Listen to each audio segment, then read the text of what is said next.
దేవునికి ప్రియమైన సంగమా, ఈరోజు దేవుడు మనకు ఇచ్చిన ప్రవచన వాక్యం ఇది. కీర్తన గ్రంథము 2వ కీర్తన 11వ వాక్యం.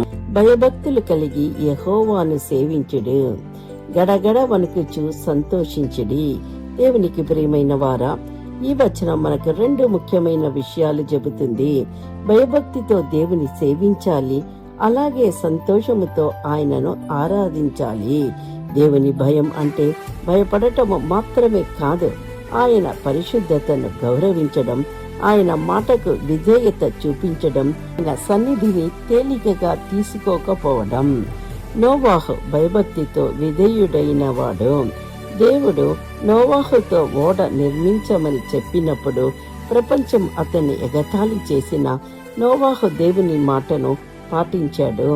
అతని భయభక్తి అతని కుటుంబాన్ని రక్షించింది. మన చుట్టూ ఉన్నవారు అర్థం చేసుకోకపోయినా దేవుని మాటకు విధేయత చూపడం నిజమైన భయభక్తి.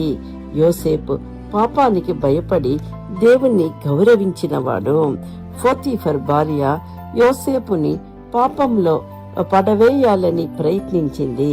కానీ యోసేపు, నేను ఈ గొప్ప దుష్కార్యము చేసి దేవునికి విరోధముగా ఎలాగ పాపము చేయగలను అని అన్నాడు. దేవునికి భయం ఉన్నవాడు రహస్య స్థలముల్లో కూడా పవిత్రంగా జీవిస్తాడు.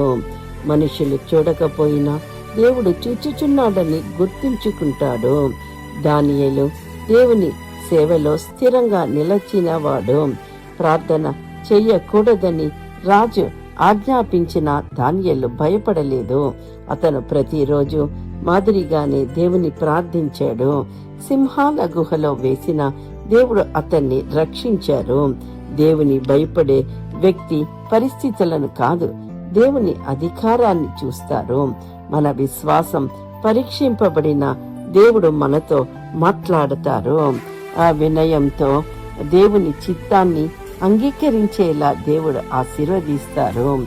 మరియా దేవదూత మరియాకు దేవుని యోచనను చెప్పినప్పుడు ఆమె ప్రభువుని దాసురాలని, నీ మాటలను చొప్పున నాకు కలుగునుగాక అంది. ఆమె దేవుని చిత్తాన్ని భయభక్తితో వినయంతో అంగీకరించింది. భయభక్తి ఉన్న హృదయం దేవుని చిత్తానికి అవును అంటుంది. మనకు పూర్తిగా అర్థం కాకపోయినా దేవుని నమ్మడం సేవలో భాగ్యం. ఒక చిన్న ప్రార్థన. దేవునికి ప్రియమైన సహోదరి సహోదరుడా, ఈ వాక్యాన్ని వింటున్న దేవుడు మనతో ప్రవచిస్తున్నారు. అన్ని వేళల్లో కూడా మనము దేవునికి భయపడే బిడ్డలుగా ఉందాము, ఆశీర్వదింపబడదాము. ఆమేన్. Please like, subscribe and comment. Thank you.